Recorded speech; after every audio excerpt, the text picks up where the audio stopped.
A'udzubillahi minasyaitonirrajim. Bismillahirrahmanirrahim. Alhamdulillahi rabbil alamin. Wassalatu wassalamu asrafil anbiya'i wal mursalin. Alhamdulillahi rabbil ajmain. Assalamualaikum warahmatullahi taala wabarakatuh. Dan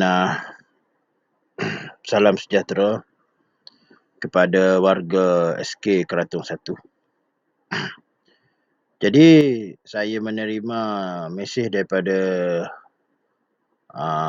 Puan Guru Besar kita menghendaki saya membuat satu presentation mengenai dengan TS25, iaitu program transformasi sekolah menjelang 2025 dengan temanya penggerak pembelajaran bermakna. Jadi sebagai saya yang mendukung amanah tanggungjawab ini, jadi saya akan memberi briefing lah, maknanya akan menceritakan sebagai introduction atau pengenalan tentang apa itukah yang dipanggil TS25 ni.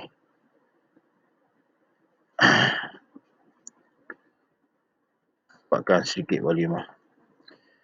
Jadi kalau ikut tugasan ni mengambil masa 13 jam. Tapi memandangkan kita tak boleh bersemuka kerana waktu sebegini dilarang oleh jabatan maupun kementerian daripada kita selaku warga, guru dan staf hadir ke sekolah hanya 20% saja yang dibenarkan. Jadi saya akan memudah cara bagaimana input ini ataupun menurunkan input-input ataupun maklumat sebelum kita menggerakkan tim kita, tim sekolah kita ke arah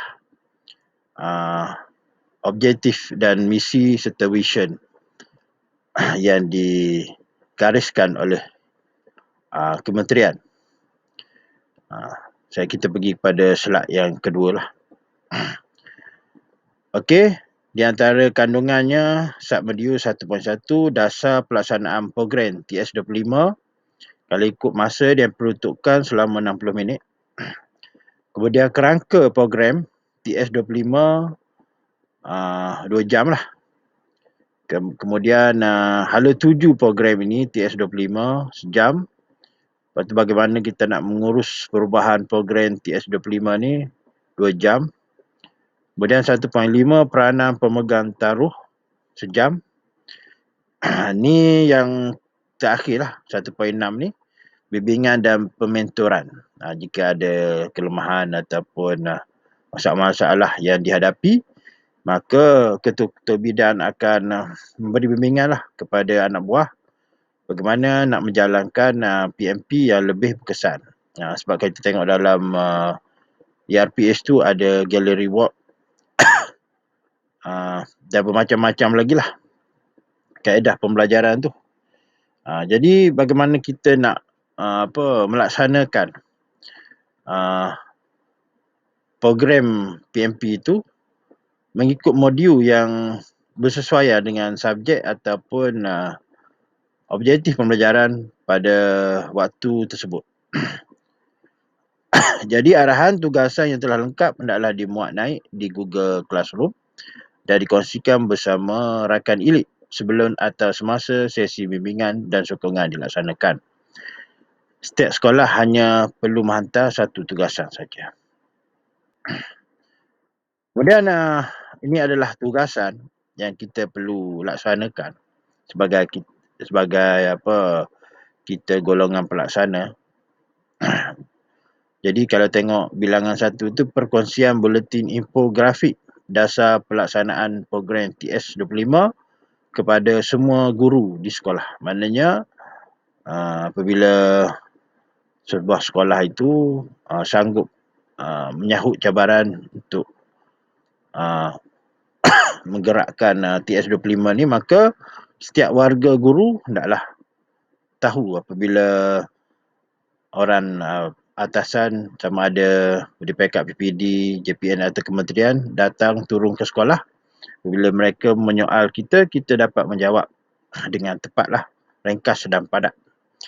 Manakala kriteria kejayaan, modul 1.1 dasar pelaksanaan program TS25 ni, macam tadilah saya sudah bagi tahu selama 1 jam. Jadi dapat menghasilkan buletin infografik yang menerangkan tentang dasar pelaksanaan program TS25. Kemudian dapat membimbing dalam membuat perkongsian buletin bersama guru di media sosial. Maknanya benda ni kena hebahkanlah di medsos. Seperti sekarang kita berhubung dengan murid dan penjaga menggunakan WhatsApp.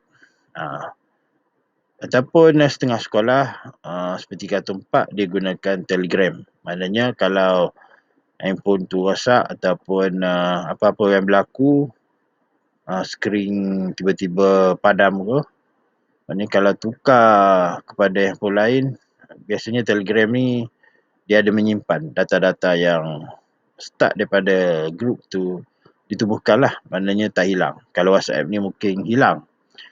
Jadi tindakan SLT, anda sebagai pengetua atau guru besar, maknanya saya hanya menyampaikan amanah ini, maknanya Puan Guru Besar ditugaskan untuk menyediakan satu buletin lah, berbentuk infografik tentang dasar pelaksanaan program TS25 untuk dikongsikan dengan guru-guru sekolah anda dalam media sosial seperti Telegram dan WhatsApp. Itulah saya dah cakap tadi. Kemudian infografik tersebut mestilah ringkas dan tidak melebihi satu muka surat besar A4. Maknanya dalam satu side A4 tu semua maklumat berada dalam tu. Dia nak dalam bentuk infografik. Kemudian tindakan rakan elit membimbing SLT atau MLT guru dalam penyediaan buletin infografik. Kemudian memberi respon kepada SLT atau MLT terhadap hasil perkongsian. Kemudian cadangan bahan bukti, buletin infografik tentang dasar pelaksanaan program. Program TS25 lah. Kemudian tugasan yang kedua, bagaimana menganalisis mengenal pasti kekuatan, strength, kelemahan, weak, cabaran dan peluang di sekolah. Mana kita kena mengetahui kekuatan dan kelemahan sekolah kita dan cabaran-cabaran yang akan dihadapi, serta sekolah kita ni menonjol dalam bidang apa. Mana kita hala murid ke bidang tersebut lah. Kemudian SLT dapat membimbing untuk mengenal pasti kekuatan, kelemahan, cabaran dan peluang di sekolah. Jadi SLT dapat dibimbing dalam menyediakan analisis dalam mengenal pasti kekuatan, kelemahan, cabaran dan peluang di sekolah. Kemudian tindakan yang harus diambil ialah membuat analisis untuk mengenal pasti kekuatan, kelemahan, cabaran dan peluang di sekolah. Kemudian diminta menyediakan analisis tersebut dengan menggunakan salah satu alat berikut, iaitu SWOT analisis lah. Ataupun boleh menggunakan rajah tulan ikan Ishikawa. Bagi yang dah didedahkan dengan SWOT analisis dan tulan ikan Ishikawa ni boleh mengaplikasikan kaedah ini. Kemudian tindakan rakan elit membimbing SLT, MLT atau guru dalam membuat analisa mengenal pasti kekuatan, kelemahan, cabaran dan peluang di sekolah. Kemudian memberi maklum balas ataupun respon kepada guru terhadap analisis yang disediakan. Cadangan bahan bukti, analisis SWOT, rajah tulang ikan Ishikawa, kekuatan, kelemahan, cabaran dan peluang. Ini kita akan pergi detail lah. Ini saya nak ceritakan secara sepintas selalu. Okey, tugasan yang ketiga ialah pelaksanaan program kesedaran TS25 di peringkat sekolah kita. Kemudian SLT dapat dibimbing untuk merancang dan melaksanakan aktiviti program kesedaran TS25 kepada warga sekolah. Maknanya biar sampai kepada murid-murid kita. Kemudian SLT dapat dibimbing dalam menyediakan laporan ringkas aktiviti program kesedaran TS25. Tindakan yang perlu diambil. Dikehendaki merancang dan melaksanakan aktiviti program kesedaran TS25 ni kepada warga sekolah sekurang-kurangnya satu daripada kumpulan sasaran berikut. Pertama, pemimpin pertengahan, MLT, guru-guru, murid-murid, termasuk ibu bapa dan komuniti. Maknanya dalam PDPR ni perlu digembelengkan juga peranan ibu bapa dan komuniti masyarakat. Maknanya sekarang ni pihak UNDP sedang mencari murid-murid yang B40. Maknanya saya dengan Kak Na tu akan berhubunglah dengan Ustazah Izzah dan Ustazah Norita bagi mengenal pasti murid-murid yang betul-betul B40, kerana kita tidak mahulah orang yang, maknanya murid-murid yang bukan B40 ni mendapat juga. Maknanya mengambil hak murid yang lain. Maknanya kuota yang diberikan oleh UTP itu cukup bagi murid-murid yang B40 di sekolah kita lah. Ini saya akan bincangkan nanti dengan Ustazah Izan dan Ustazah Norita. Saya dengan Kak Na dah bincang dah benda ni, cuma tak berhubung lagi dengan dua orang ustazah sekolah kita ni.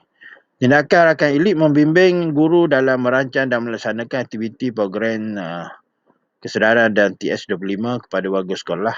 Memberi respon kepada guru terhadap laporan ringkas yang disediakan. Kemudian cadangan bahan bukti ialah report ringkas pelaksanaan program kesedaran TS25 di peringkat sekolah. Kemudian tugasan berikut sambungan pada table tadi. Tindakan SLT-nya, kita kena sediakan satu laporan ringkas. Dia nak bukti bergambar. Maknanya setiap kali ada program tu, masing-masing sudah ada handphone. Apa salahnya ambil gambar, letak dalam Telegram grup PDP Art sekolah. Maknanya kalau kita nak cari balik, kita search kat situ je lah. Dan satu daripada bukti lain, ataupun biasa kita buat aktiviti ada brosur kan. Brosur tu kita simpan. Surat kad jemputan pun boleh guna. List attendant pun boleh. Maklum balas daripada peserta program kesedaran yang menunjukkan bahawa program kesedaran itu dilaksanakan. Dokumentasi ni penting. Sebab kalau orang atasan datang, sama ada PPD, JPN atau kementerian, dalam masa 5 saat benda tu dah ada di depan dia. Maknanya kalau dia datang pejabat tu, maknanya benda tu dah ada dalam fail. Maknanya pihak berkenaan, maknanya siapa-siapa yang ada di pejabat tu, biasa kita dah labeling dan kita serah pada pegawai tu. Maknanya kalau ada bahan tu, dia berpuas hatilah. Maknanya sekolah kita mengambil cakna ataupun mengambil berat tentang program ni. Panduan penyediaan tugasan, size font, ikut ni, format dia ni. Area, size 12. Langkah baris, maknanya half spacing. Bilangan muka surat, 2 muka surat. Bersaiz A4. Format Word atau PDF. Tak kisahlah sama ada Word atau bentuk PDF. Dua-dua pun boleh. Kemudian tugasan yang keempat, menetapkan dan mengenal pasti bidang keberhasilan utama KRA. Sekolah selaras dengan hala tuju program TS25. Kemudian kriteria kejayaan dapat dibimbing untuk menetapkan atau memurnikan KRA sekolah. selaras dengan hala tuju program TS25 dengan warga sekolah. Dapat dibimbing dalam mengenal pasti data ni maklumat dah, tak kira lah. Biasa dalam angka ataupun statistik yang sedia ada di sekolah kita untuk menilai KRA. Yang ini keberhasilan utama yang ditetapkan. Maknanya yang digariskan lah. Mengikut KPI. Standard pencapaian. Maknanya kalau dah sampai atau melebihi KPI itu maknanya melebihi sasaran ataupun sampai target lah. Kemudian sebagai pengetua atau guru besar majikan, puan guru besar kita di sekolah, puan guru besar dikendaki menetapkan atau memunikan KRA sekolah seperti lampiran 3. Maknanya ini walaupun tulisan merah tak keluar apa yang tanda tangan tu, maknanya dia tak buat hyperlink. Saya ingatkan tadi hyperlink, mana klik tu boleh lepas ke lampiran 1.3 lah. Nanti saya akan tunjuk apa itulah lampiran 1.3 selaras dengan hala tuju program TS25 dan berkongsi KRA tersebut dengan warga sekolah. Kemudian mengenal pasti data sedia ada sekolah untuk menilai KRA tersebut dan menggunakan maklumat ini semasa penyediaan pintas dalam modul 2. Kemudian tindakan rakan elit membimbing guru dalam menetapkan atau memunikan KRA sekolah selaras dengan hala tuju program TS25. Kemudian memberi respon kepada guru terhadap penetapan dan pemunian KRA sekolah. Kemudian cadangan bahan bukti, template tadilah, lampiran 1.3, KRA sekolah yang lengkap. Dia nak complete lampiran tu. Ni lampiran 1.3 ni. Dia nak macam ni. Ada bilangan item, berapa item. Kalau 5 lah. Kalau lebih lah. Bidang keberhasilan utama KRA kita tulis. Lepas tu data sedia ada sekolah. Maknanya kita kena isi. Mengikut item-item lah. Kemudian tugasan yang kelima, membuat refleksi. Refleksi ni dibuat last sekali selepas program itu dijalankan. Refleksikan diri. Mana kita yang menilai terhadap cabaran yang dihadapi berdasarkan fasa mengurus perubahan 8 langkah kota dan cadangan penambahbaikan. Ada kita nak tambah ataupun permunian bagi memperkemaskan lagi program kita tu. Kemudian kriteria kejayaan dinilai dapat dibimbing untuk membuat refleksikan diri untuk mengenal pasti cabaran yang dihadapi oleh mana-mana fasa mengurus perubahan 8 langkah kota tadi. Kemudian SLT dapat dibimbing dalam melengkapkan cadangan penambahbaikan terhadap cabaran yang dihadapi. Kemudian tindakan SLT ni membuat refleksikan diri untuk mengenal pasti cabaran yang dihadapi daripada mana-mana fasa mengurus perubahan 8 langkah kota untuk dilaksanakan di sekolah. Kemudian SLT melengkapkan tugasan di seperti lampiran 1.4 dan mendapat cadangan penambahbaikan daripada rakan elit masing-masing. Rakan elit ni biasa ketua panitia lah. SLT ni biasa guru biasa lah. Guru di bawah panitia tu. Membimbing guru dalam mengenal pasti cabaran dihadapi, memberi maklum balas terhadap guru terhadap tugasan mengikut lampiran 1.4. Template 1.4 tu lah yang lengkap. Ni template 1.4. Aktiviti aduh. Kemudian mengapa cadangan penambahbaikan. Aktiviti tu lah aktiviti apa yang kita buat dalam kelas tu. Kemudian mengapa pilih aktiviti tu. Kemudian cadangan penambahbaikan ada ataupun permunian untuk menambah lagi keberkesanan program TS25 tu. Kemudian tugasan ataupun assignment yang ke-6, Inisiatif kolaboratif melibatkan pemegang taruh. Kemudian kriteria kejayaan. Inisiatif dapat dibimbing untuk menyediakan satu cadangan inisiatif kolaboratif. Maknanya dia sepekat kerjasama kumpulan lah melibatkan pemegang taruh. Kemudian SLT dapat dibimbing dalam melengkapkan template cadangan inisiatif kolaboratif yang melibatkan pemegang taruh. Kemudian tindakan SLT ini kena menyediakan satu cadangan inisiatif kolaboratif yang melibatkan pemegang taruh untuk mewujudkan persekitaran pembelajaran positif bagi menjayakan program TS25 di sekolah. Maknanya kalau program ni berjalan, murid-murid cepat absorb ataupun PMP berjalan dengan baik dan objektif tercapai. Maknanya kita menggunakan pelbagai kaedah, bukan melalui satu kaedah saja. Kalau guna satu atau dua kaedah, mungkin murid-murid akan boring. Itu gunanya modul yang bermacam-macam ataupun pendekatan approach yang bermacam-macam lah, seperti gallery walk dan lain-lain. Jadi guru melekatkan tugasan seperti lampiran 1.5 yang saya akan tunjukkan kejap lagi dan mendapat bimbingan daripada rakan elit. Rakan elit ni ketua panitia lah masing-masing. Jadi tugas rakan elit membimbing guru dalam menyediakan satu inisiatif kolaboratif yang memegang pemegang taruh.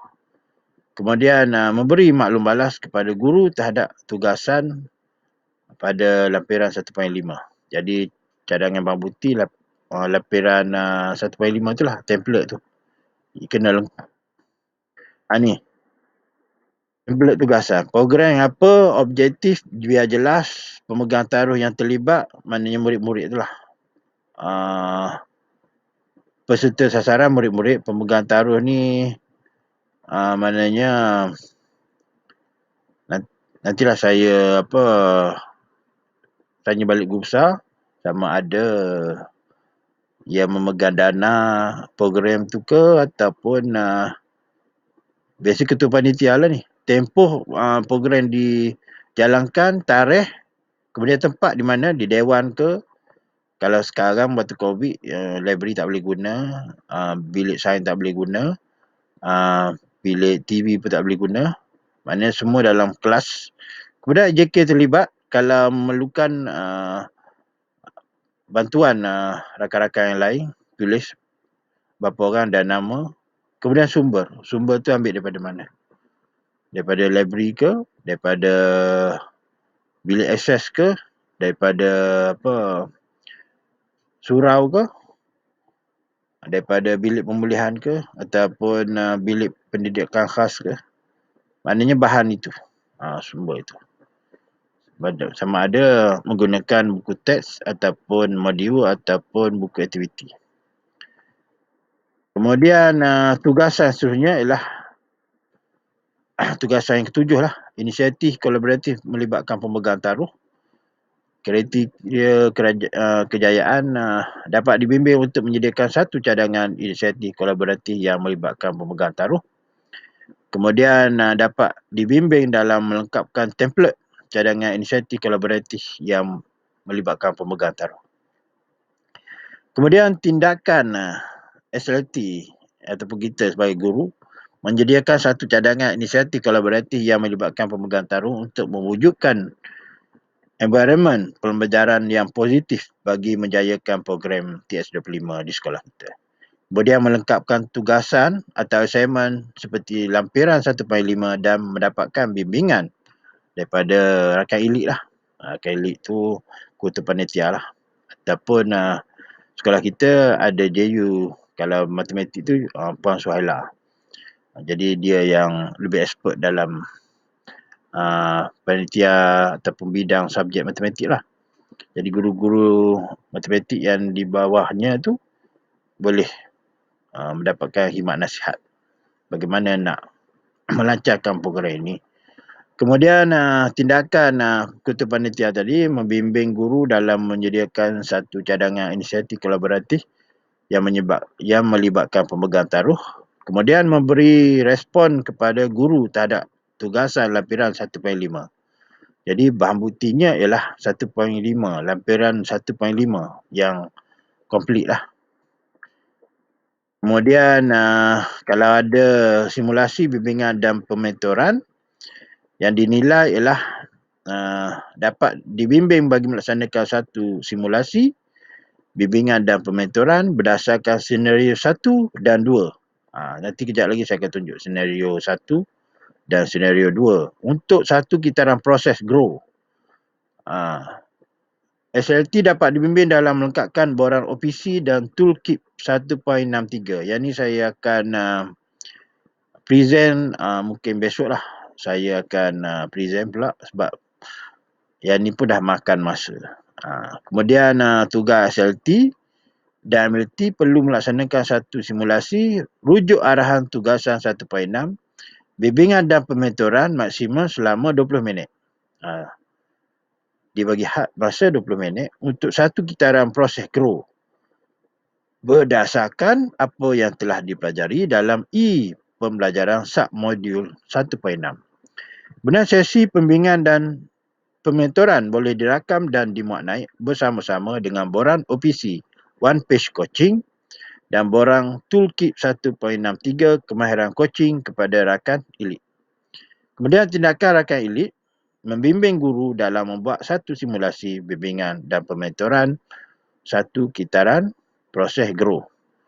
Kemudian memberi maklumat kepada guru terhadap tugasan 1.6 berserta dengan borang OPC dan toolkit 1.63. Jadi yang kena adanya ialah borang OPC one page coaching. Kemudian yang kedua borang toolkit 1.63 kemahiran coaching dan rakaman, maknanya kena rekod simulasi bimbingan dan pementoran. Maknanya 2 video lah. 2 video.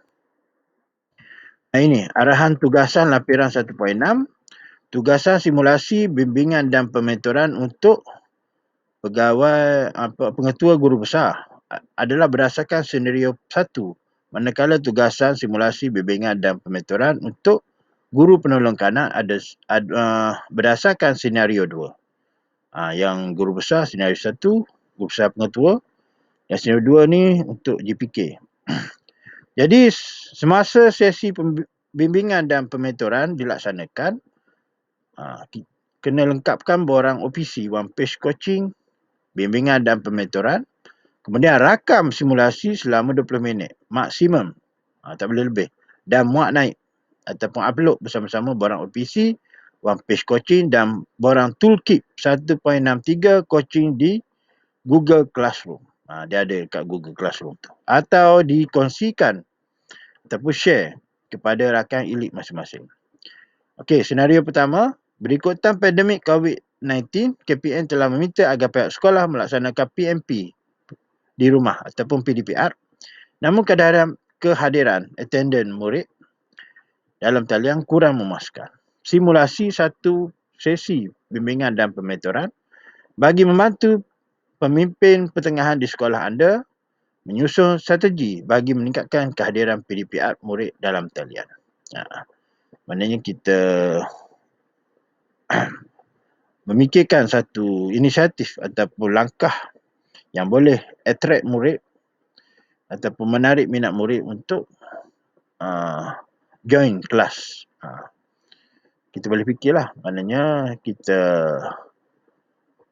menggunakan kaedah animasi ataupun kaedah kuis atau kaedah bercerita, atau mungkin murid-murid kita suka macam tadilah animasi ataupun pemandangan ke apa kalau berkaitan dengan sains tu, ataupun grafik. Ini tugas pengetua guru besar menurunkan maklumat ini kepada GPK, ketua bidang dan ketua panitia. Kemudian kita tengok senario kedua. GPK menurunkan maklumat ini kepada ketua bidang dan ketua panitia. Jadi berikutan pandemik COVID-19, KPN telah meminta agar pihak sekolah melaksanakan PMP ataupun PDPR, proses pengajaran dan pembelajaran di rumah, namun di sekolah tuan-puan terdapat ketua bidang atau ketua panitia yang berhadapan dengan guru-guru yang tidak bersedia. Ni guru-guru pula yang masalah ni, tidak bersedia untuk melaksanakan PDPR. Maknanya mungkin ada komitmen lain ataupun duduk di tempat yang kurang mendapat coverage. Jadi atas inisiatif guru tersebutlah kena keluar daripada kawasan yang tidak ada coverage itu dan cari tempat yang ada coverage bagi melaksanakan PDPR setelah mendapat jadual masing-masing, jadual individu. Maka kita sebagai guru diwajibkanlah melaksanakan amanah tersebut, dan pihak PPD akan masuk secara random dalam grup WhatsApp sekolah di kelas-kelas jika kita tidak melaksanakan waktu PDPR pada waktu yang ditetapkan, maka kita akan menjawablah surat tunjuk sebab atau apa saja yang diminta. Jadi akan menyusahkan kita lah.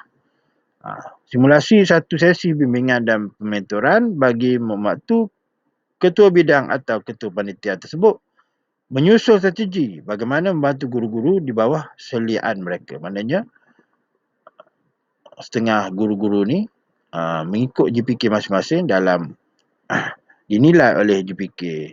Macam saya di bawah Encik Zamil lah, tidak bertukar lagi lah. Sejak pada zaman Guru Besar Zaid lagi lah. Maknanya mungkin guru lain dengan GPK lain. Kita pergi slide ke seterusnya. Ni senarai semak tugas. Maknanya apabila kita dah melaksanakan, contohnya 1.1 dasar pelaksanaan program TS25, kemudian kita ada buletin infografik tentang dasar pelaksanaan program TS25 tu, hujung tu kita tik nama sekolah, biasalah SK LKTP Keraton 1, kod sekolah CBA 8015. Kemudian dah siap 1.1, kita cek pula kerangka program TS25 ni, analisis SWOT, Rajah Tulang Ishikawa. Sedia ke tak?